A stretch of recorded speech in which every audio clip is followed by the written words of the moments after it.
The Smiling Man. About 5 years ago, I lived downtown in a major city in the US.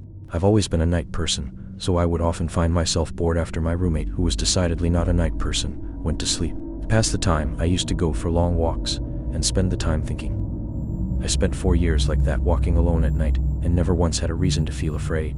I always used to joke with my roommate that even the drug dealers in the city were polite, but all of that changed in just a few minutes of one evening.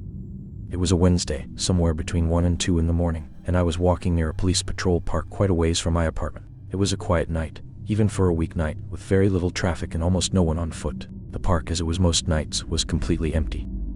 I turned down a short side street in order to loop back to my apartment when I first noticed him. At the far end of the street on my side was the silhouette of a man dancing. It was a strange dance, similar to a waltz, but he finished each box with an odd forward stride. I guess you could say he was dance, walking headed straight for me. Deciding he was probably drunk, I stepped as close as I could to the road to give him the majority of the sidewalk to pass me by. The closer he got, the more I realized how gracefully he was moving. He was very tall and lanky and wearing an old suit. He danced closer still, until I could make out his face. His eyes were open wide and wild, head tilted back slightly, looking off at the sky. His mouth was formed in a painfully wide cartoon of a smile. Between the eyes and the smile, I decided to cross the street before he danced any closer. I took my eyes off of him to cross the empty street. As I reached the other side, I glanced back, and then stopped dead in my tracks. He had stopped dancing and was standing with one foot in the street, perfectly parallel to me. He was facing me but still looking skyward, smile still wide on his lips. I was completely and utterly unnerved by this. I started walking again, but kept my eyes on the man. He didn't move.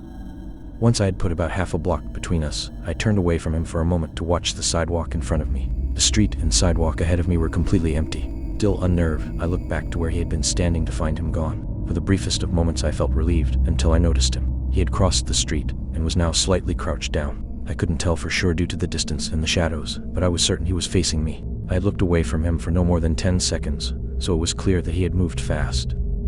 I was so shocked that I stood there for some time staring at him, and then he started moving toward me again. He took giant, exaggerated tiptoed steps, as if he were a cartoon character sneaking up on someone. Except he was moving very, very quickly. I'd like to say at this point I ran away or pulled out my pepper spray or my cell phone or anything at all, but I didn't. I just stood there, completely frozen as the smiling man crept toward me. And then he stopped again, about a car length away from me, still smiling his smile, still looking to the sky. When I finally found my voice, I blurted out the first thing that came to mind. What I meant to ask was, "What the fuck do you want?" in an angry, commanding tone. What came out was a whimper, "What the fa?" Regardless of whether or not humans can smell fear, they can certainly hear it. I heard it in my own voice, and that only made me more afraid. But he didn't react to it at all. He just stood there smiling. And then after what felt like forever, he turned around, very slowly, and started dance, walking away. Just like that. Not wanting to turn my back to him again, I just watched him go, until he was far enough away to almost be out of sight. And then, I realized something. He wasn't moving away anymore, nor was he dancing. I watched in horror as the distant shape of him grew larger and larger. He was coming back my way, and this time he was running. I ran too. I ran until I was off of the side road and back onto a better lit road with sparse traffic. Looking behind me then, he was nowhere to be found. The rest of the way home I kept glancing over my shoulder, always expecting to see his stupid smile, but he was never there. I lived in that city for 6 months after that night, and I never went out for another walk. There was something about his face that always haunted me. He didn't look drunk, he didn't look high. He looked completely and utterly insane. And that's a very, very scary thing to see. Thanks for watching my frightful fiends. Please like, share, and subscribe, and if you have a suggestion for a story, let me know in the comments below.